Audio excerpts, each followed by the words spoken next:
Buenos días, amados hermanos. Qué gozo es poder acercarnos al Señor de mañana y expresar una alabanza y reconocer que sus promesas son nuevas cada día. Que sea ese su sentir hoy, mientras escuchas este devocional, donde estés, mi amado, mi amada, que su deseo sea de que el Señor hable a su vida de una forma muy especial y usted pueda decirle: heme aquí, Señor.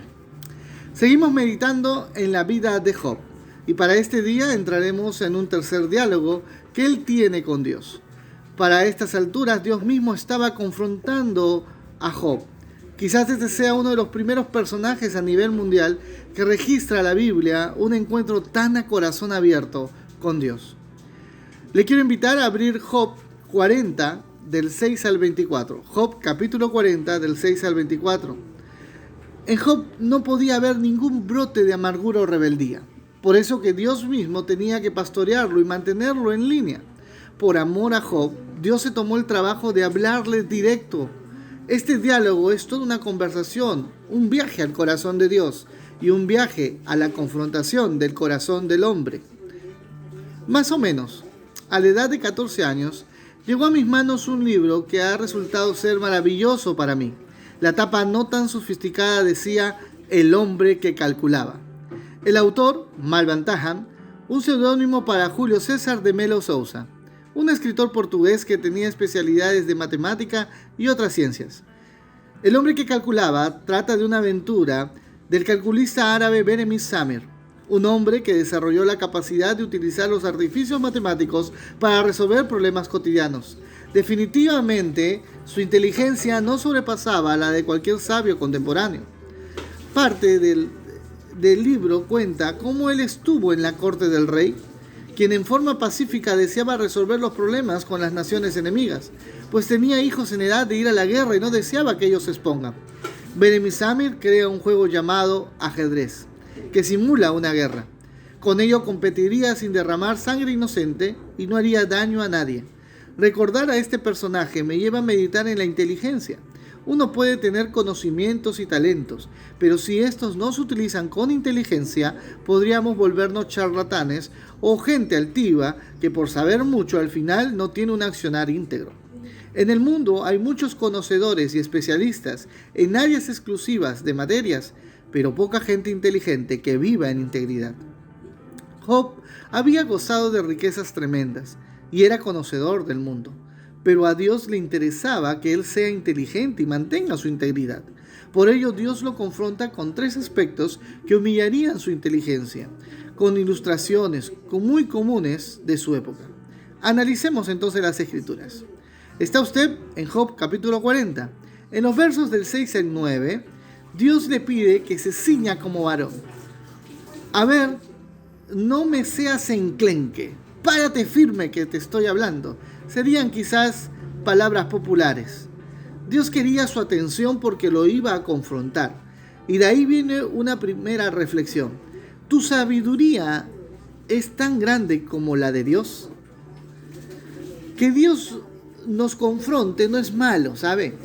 Si Él nos pone contra la pared para hacernos ver nuestros errores, no es por humillación o porque goce en vernos sufrir, sino que quiere hacernos entrar en razón, pues Él anhela que usted y yo vivamos una vida en comunión con Él.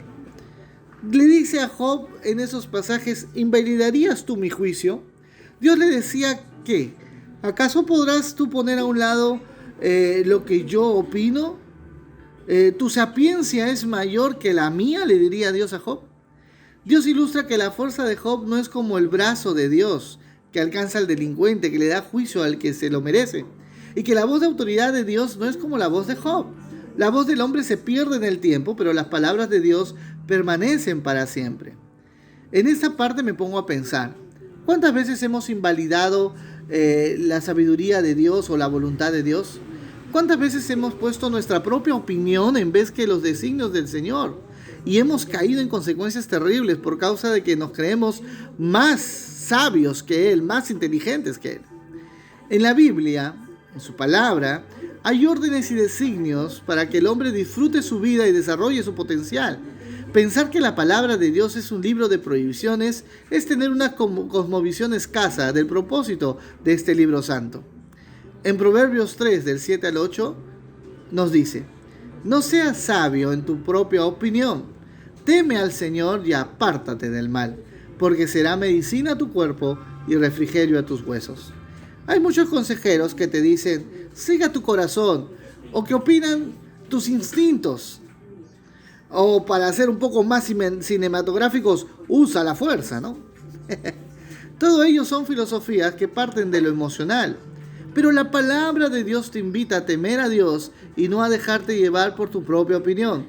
Si Dios es más sabio que yo, ¿por qué entonces no conocer de su sabiduría antes de actuar? Eso es ser inteligente. Lo segundo que confronta Dios a Job es, ¿tu fuerza contra el impío es igual a la de Dios? Continuando con la confrontación que Dios tenía con Job, Dios comienza a describir que a pesar de que pueda vestirse de majestad y alteza terrenal, a pesar de toda la riqueza que un día tuvo y que el conocimiento de la vida, él no puede controlar la maldad del hombre. No tendría la fuerza para hacer que el impío sea quebrantado y venga a Dios. Él no lo podía hacer. Una madre citada a la comisaría, su hijo de 15 años ya reincidía en ser ladrón de partes de auto y la habían pescado con las manos en la masa sustrayendo espejos y otras autopartes. Cuando el comisario tiene al frente a la madre, ésta se pone a llorar y le pide que le suelten al hijo. La misericordia y las lágrimas de esa mujer conmueven al comisario y decide soltarle dándole una última oportunidad.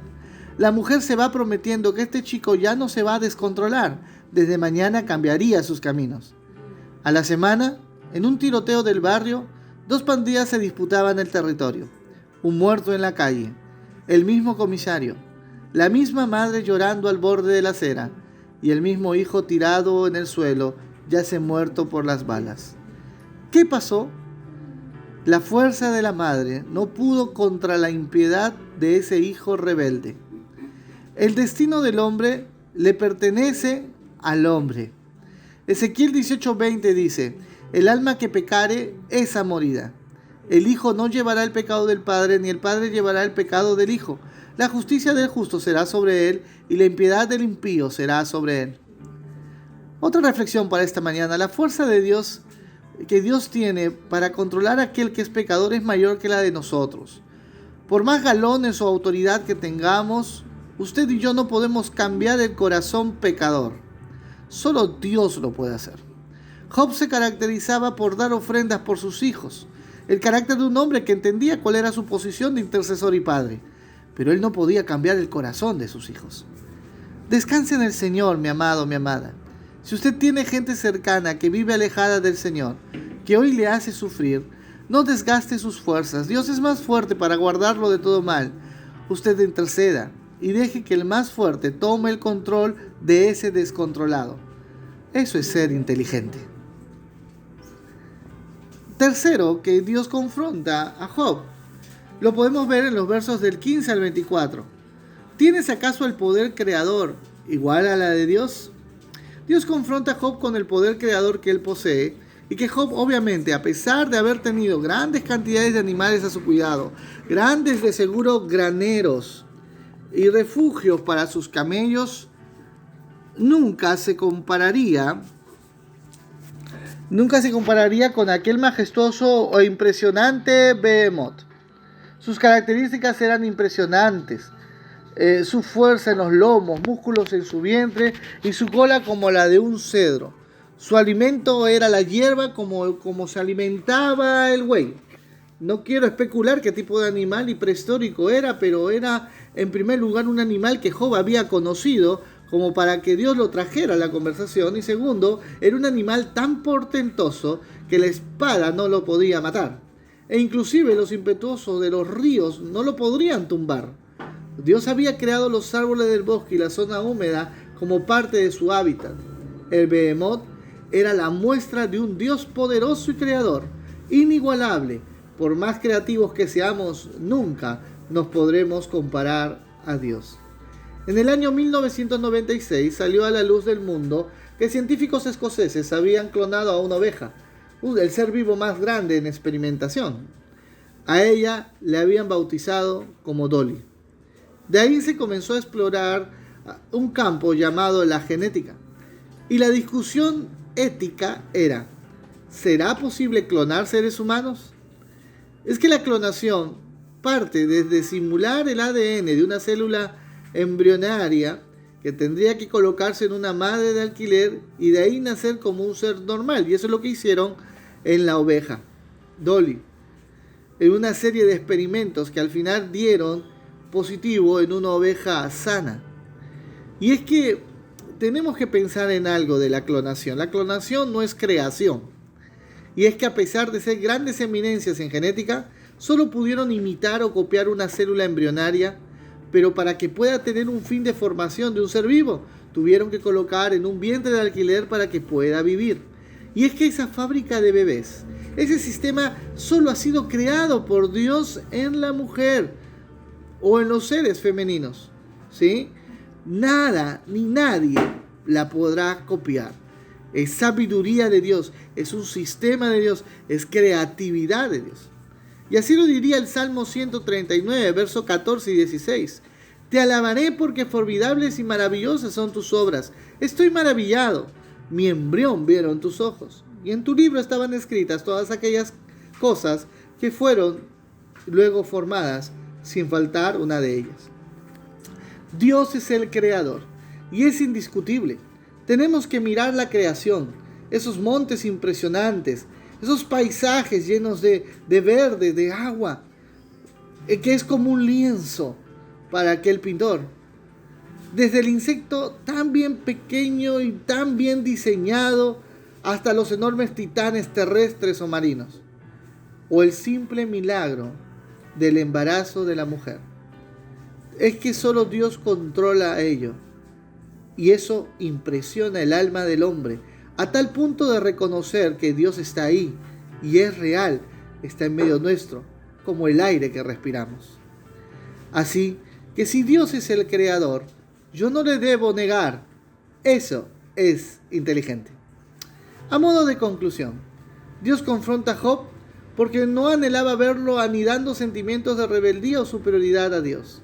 Él debía aprender que no podía contender contra la voluntad de Dios, pues Dios es más sabio, pues Dios es más fuerte que el impío, pues Dios es creador y nada se le puede comparar.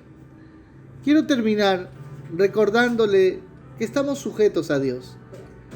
Piensa en esto, mi amado hermano, si Dios es más sabio, entonces conozca más de su voluntad. Obedeciéndole, usted estará más seguro. Si Dios es más fuerte que el impío, Él puede controlar a aquel que es incontrolable. Las personas pecadoras pueden ser muy difíciles, pero Dios tiene todo bajo control.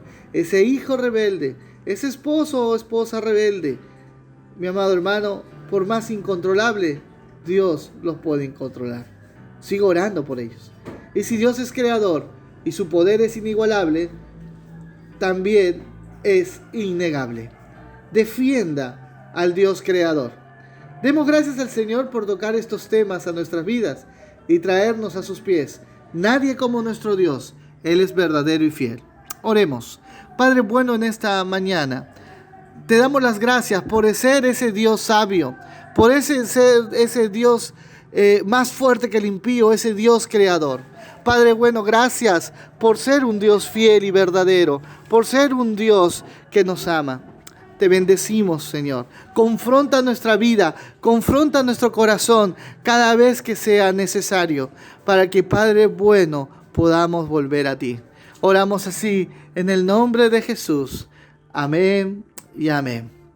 Querido hermano, querida hermana, le doy gracias al Señor por esta meditación. Recuerde, si Dios es más sabio, conózcale más. Dependa de Él. Dios le bendiga. Será hasta la próxima ocasión.